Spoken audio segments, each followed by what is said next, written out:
السلام عليكم ورحمة الله وبركاته. ازيكم حبايبي؟ عاملين ايه؟ يا رب دايما تكونوا بألف صحة وألف خير. بحبكم جدا في الله، ربنا يديمكم نعمة في حياتي، اللهم امين. بشرة خير بقى في الفيديو ده لكل اخواتي وحبايبي اللي ما لحقوش يحجزوا على تطبيق نسك لدخول الروضة الشريفة. ان شاء الله في الفيديو ده هقولك على البيبان او ارقام البيبان اللي بتدخل للروضة الشريفة. واللهم لك الف حمد وشكر كل اللي راح شكرني، ولاني مش كل الناس بتكون عارفه المكان، والناس اللي ربنا ما كتب لهاش ان هي تحجز لدخول الروضه الشريفه بتكتفي ان هي بتصلي في المسجد النبوي وخلاص، وترجع حزينه ان هي ما دخلتش تصلي ركعتين في الروضه الشريفه. فربنا يرزقنا جميعا اللهم امين زياره بيته الحرام عاجلا غير اجلا يا رب، ويرزقنا كده الصلاه ركعتين في المسجد النبوي وخصوصا في الروضه الشريفه، لان النبي صلى الله عليه وسلم قال: من بين بيتي ومنبري روضه من رياض الجنة. فاللهم ارزقنا يعني نصلي كده فيها ركعتين، اللهم امين. بس حطي لايك للفيديو علشان الكل يستفاد، وانا بقالي كتير جدا جدا ما بفكركوش باللايك، والصراحة حضراتكم ما بتحطوش اللايك. فيلا بينا نصلي على النبي. اللهم صلي وسلم وبارك على حبيبي وشفيعي سيدنا محمد صلى الله عليه وسلم. مبدئيا كده حبايبي اللي من نسيوا او اللي ما يعرفوش ان دخول الروضة الشريفة على تطبيق نسك، لان الفترة الاخيرة كان عليها ضغط جامد، وكانت يعني مقفولة، ما بياخدوش حجوزات او العدد مكتفي، وبسبب طبعا الحج واللهم لك الف حمد وشكر والف مبارك لكل اخواتي وحبايبي اللي حجوا بيت الله الحرام. اما بخصوص الباب اللي هتدخلي منه تصلي ركعتين للروضة الشريفة، هو باب رقم 37، ده اللي بتدخليه بحجز على تطبيق نسك. رقم 37 ده الباب الأصلي، يعني الباب اللي منه على طول مباشرة تصلي فيه ركعتين للروضة الشريفة. ده علشان تدخليه بتكوني حاجزة على تطبيق نسك مسبقا من قبل اصلا ما تسافري للسعودية. يعني وانت في بلدك كده اسألي المشرف او اسألي شركة السياحة اللي انت طالعة معاها: انتوا حجزتوا لنا لدخول الروضة الشريفة ولا لا؟ علشان في شركات سياحة ربنا يهديها ما بتحجز. فاسألوا ضروري جدا جدا للناس اللي لسه ما طلعتش، اسألوا المشرف، اسألوا شركة السياحة نفسها: هتعملوا حسابنا ندخل الروضة الشريفة ولا لا؟ لازم يبقى كلكم عندكم وعي، علشان دلوقتي الدخول بتكوني مع المجموعة. يعني لو انت طالعة تبع شركة المشرف اللي بيكون طالع معاكي بيدخلكوا كلكم المجموعة مرة واحدة، او بيقسمكوا كده على مرتين ويدخلكوا بحجز على تطبيق نسك، وهو اللي بيكون مسؤول على الحجز. طب هو لو قالك لا انا ما حجزتش واللي عايز يحجز بيدخل لوحده، ضروري جدا حملي التطبيق بنفسك على التليفون واحجزيه. هو الموضوع سهل جدا، بتحملي التطبيق وبتدخلي البيانات، بس بيكون معاكي صورة من الجواز بتاع السفر والتأشيرة والحاجات دي علشان تاخدي منها الأرقام. هتكوني هناك في المدينة يوم ايه، وهم على أساسه هيحددوا لك الساعة اللي هتدخلي فيها الروضة الشريفة. ربنا يكتبها لنا جميعا يا رب، اللهم امين. فلازم كلنا يبقى عندنا وعي، نسأل شركات السياحة هتحجزوا لنا ولا لا. يعني انا مثلا ما كنتش اعرف ان اصلا في حجز على تطبيق نسك، محدش قال لي، وما سألناش شركات السياحة لان احنا ما نعرفش، والطبيعي ان كان الاول من غير حجز، فكانت كل الرحلات بتطلع وبتدخل الروضة الشريفة او بتدخل عند بيت النبي صلى الله عليه وسلم. فللاسف الشديد للاسف الشديد لما وصلنا هناك المدينه ما دخلناش، كان كل واحد بقى، ما كناش ماشيين مجموعه مع بعض، كان كل واحد لوحده بيقدم مناسك العمره لوحده، بيزور لوحده، بيروح يصلي الفروض لوحده في المسجد النبوي، او سواء حتى في مكه. كلنا كل واحد كان ماشي لوحده، ما كناش ماشيين مجموعات مع بعض. فده للاسف الشديد ضيع علينا دخول الروضه الشريفه. فده كنز ما تتحرموش منه ابدا ابدا ابدا، لان انا لما رحت هناك وحبيت ان انا ادخل، للاسف كان اللي بيدخل الناس اللي هي حاجزه طبعا مع الاعداد، فهم كانوا منظمين الدنيا، فللاولى الناس اللي حاجزه. طيب دلوقتي الناس اللي محجزتش، والله سبحان الله يعني ربنا استجاب لي دعائي وانا ببكي كده في صلاه الفجر.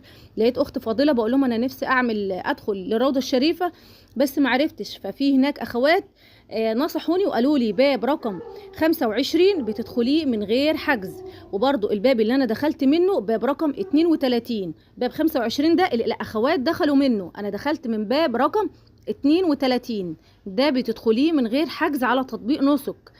ده بتدخليه امتى؟ بيفتح بس مرتين في اليوم، بيفتح بعد صلاة العشاء مباشرة وبيفتح بعد صلاة الفجر. فشوفي ايهما افضل ليكي والاقرب ليكي، وتكوني مرتاحة كده وتدخلي ان شاء الله تصلي ركعتين هناك. الناس اللي هتشكك وتقول لا دي مش الروضة الشريفة، بصي حبيبتي هقولك باب رقم 37 ده من الامام، بتصلي ما بين بيت النبي صلى الله عليه وسلم والمنبر، وبتصلي هناك ركعتين هناك. فالباب الارقام اللي انا بقولك عليها دي من الخلف، بيت النبي من الخلف. فان شاء الله باذن الله احنا يعني مخلصين في الدعاء، فربنا يكتبها لنا يا رب ان شاء الله، اللهم امين. حتى هناك الامن هناك السيدات كانوا بيوجهونا للقبله منين نصلي ازاي، في يعني علشان ان شاء الله باذن الله تكون هي هنا الروضه الشريفه. فهي لو مش الروضه ما كانوش اصلا فتحوا البيبان دي، وما كانوش سمحوا للناس ان هي تدخل. من بعد الصلاه كمان الباب بيفتح، يعني مش الناس كمان بتصلي فيه، لان اثناء الصلاه بيكون الباب ده مفتوح للرجال، فهم ما بيفتحوهوش مباشره، لا بيفتحوه بعد صلاه العشاء بفتره، يعني حوالي مثلا نص ساعه لما الرجال اخر راجل بيفتح، اخر راجل بيكون بيصلي العشاء في المسجد بيخرج بين المسجد، وبعد كده بقى بيفتحوا الباب للسيدات زي ما حضراتكم شايفين كده. طبعا في آداب لازم كلنا نتعلمها، علشان في بعض إخواتنا الحجاج والمعتمرين اللي طالعين جداد ياخدوا بالهم منها وهم هناك. طبعا انت هتكوني في حضرة النبي صلى الله عليه وسلم، اللهم صل وسلم وبارك على سيدنا محمد وعلى آله وصحبه وسلم. في بعض النقاط كده وبعض الأخطاء اللي اخواتي في الله كانوا بيقعوا فيها هناك، اللي هم بيستقبلوا دخولهم على النبي صلى الله عليه وسلم بالزغاريط وبالتهليل وبالتكبير بالصوت العالي جدا. فخدي بالك انت في حضرة النبي صلى الله عليه وسلم، اوعي صوتك يطلع. طب انا فرحانة ومش عارفة اسيطر على مشاعري، احمدي ربنا في سرك، ابكي في سرك. انت في حضرة النبي تمشي في هدوء وتمشي في خشوع وتمشي في ذكر وتمشي في دعاء وتحمدي ربنا كتير، واول ما توصلي تفكري بس ان انت تصلي ركعتين، وان شاء الله يا ربنا يتقبلهم منك كده يا رب، اللهم امين، واكتبهم لك في الروضه الشريفه يا رب، اللهم امين يا رب العالمين.